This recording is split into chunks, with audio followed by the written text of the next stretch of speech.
แสงของวันกำลังจะหมดไปพระอาทิตย์กำลังจะลับขอบฟ้า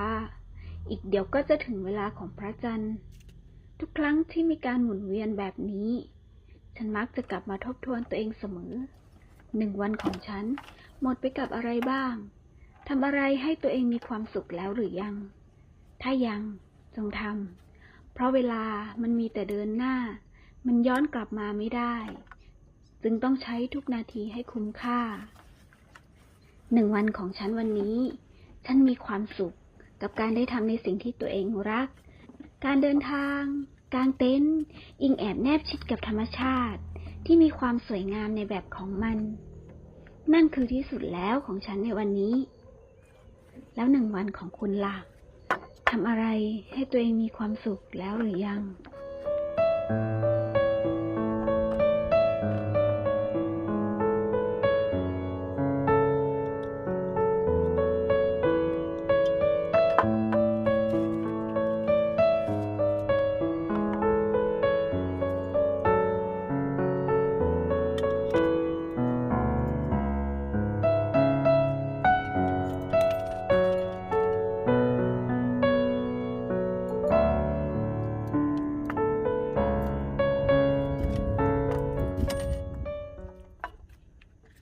การจุดตะเกียงทำให้เรามองเห็นได้ในที่มืด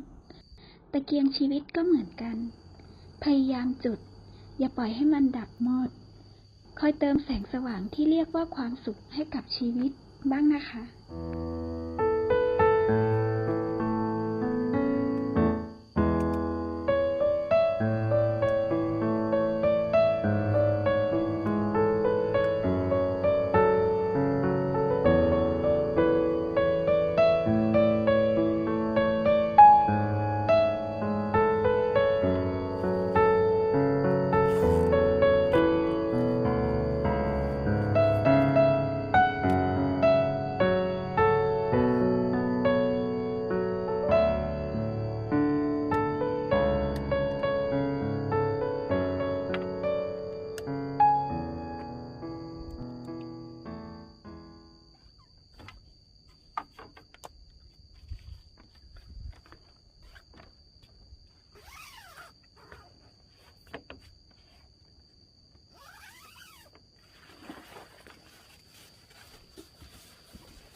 กดไลค์กดแชร์กด Subscribe และสั่นกระดิ่งติดตามช anel ช่องปลาบูสตอรี่ปลาบูนอนเต้นด้วยนะคะ